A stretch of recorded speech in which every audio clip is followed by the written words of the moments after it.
Because you wanted it, because you demanded it, here it is. The Batmissile Batmobile.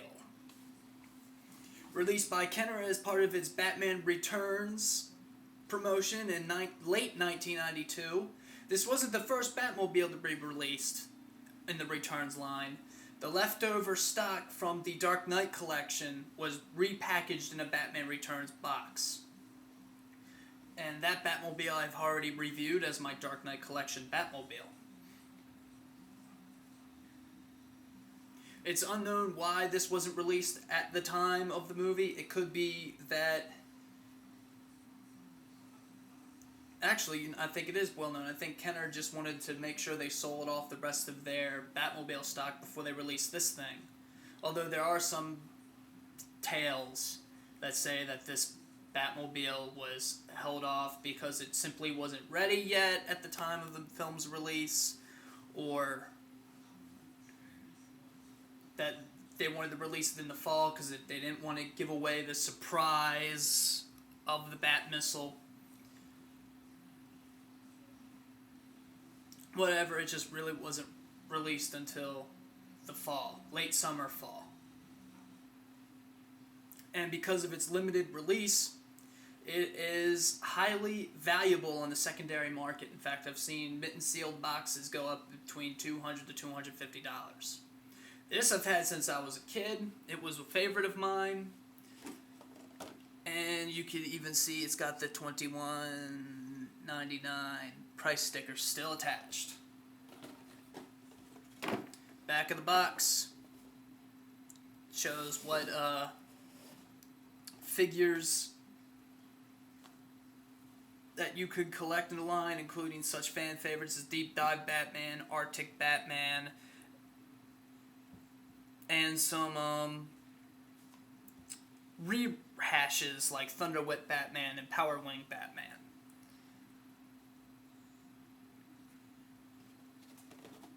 But yeah. But enough about the box. This is why you're here. This bad boy right here.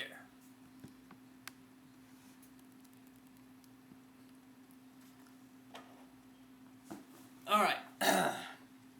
Like I said, I've had a lot of requests for this one ever since I revealed that I had it. They were like, you gotta release it, you gotta review it. And I'm like, okay. The Batmobile itself is in some ways an improvement on the original Dark Knight Collection Batmobile because it's much longer, it's larger.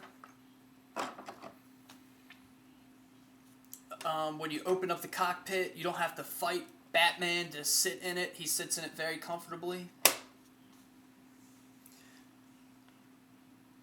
It still retains some of the features of the Dark Knight Collection Batmobile, except instead of rotating turrets, they are missile launchers.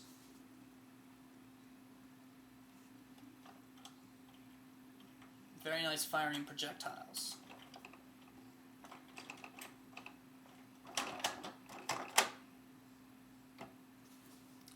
Now,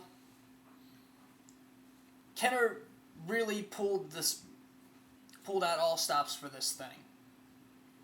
Not only did they give us a nice replica of the Batmobile, but they also gave us this nice little feature. And of course,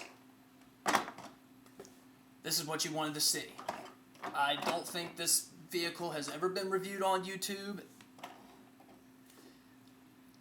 but here it goes.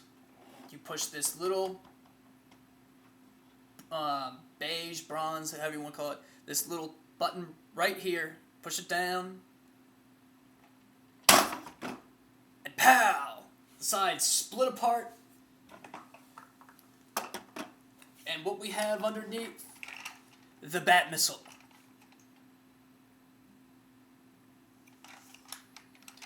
Now, I can't exactly remember who designed the Batmobile for the first movie. It was right off the top of my head. I guess it's stage fright because of the camera. I'll think of it later.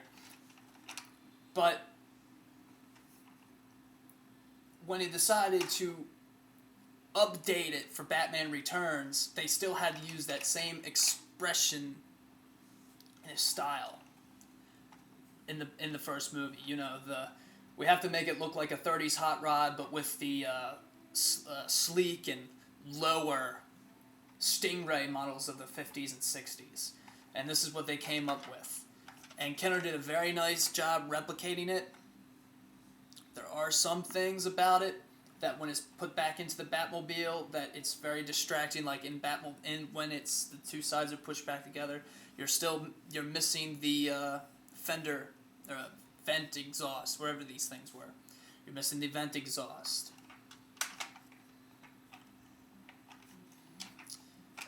And there's just some things about it that if the Batmobile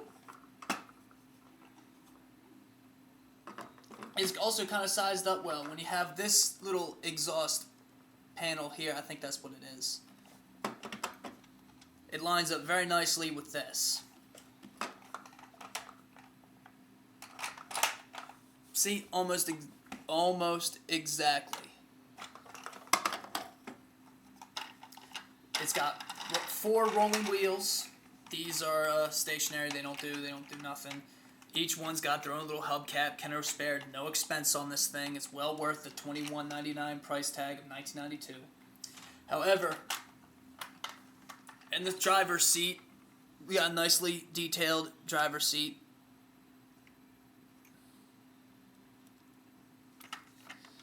But if you remember my review for the Dark Knight Collection Batmobile,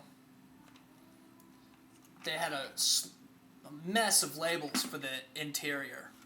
All we have here is just 2 dash stickers. One for a radar and speedometer, and don't really know what these are. And we still get a nice, I don't know if you can see it, also the canopy, but a steering wheel right here.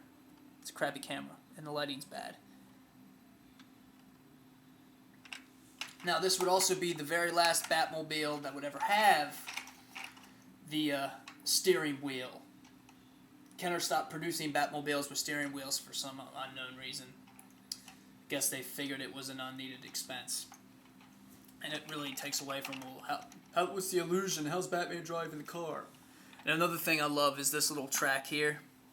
Of course, in the movie, the canopy was attached to the track and would actually pull the canopy forward, which was great. And what to do with these pieces? Well, Kenner found out, explained what to do with these pieces when not in use. Put them together, and you have the drone vehicle,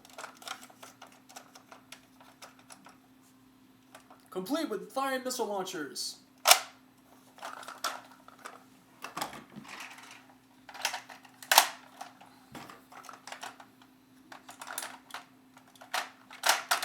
Another drawback is, because it's the Batmissile, it's not as low, it's not as sleek as the Dark Knight Batmobile. The canopy is raised up a little bit higher. But a pro on that is, like I was said earlier, I'm going to use, what the heck was this guy's name? I can't think of his name right now. It's off the tip of my head. I actually went online. It actually fits in there very nicely. Don't have to fiddle with Batman to put him in there. It fits in nice. And we still have nice little ridged detailing here. But still, the one tail light for each rear fender. I never got that.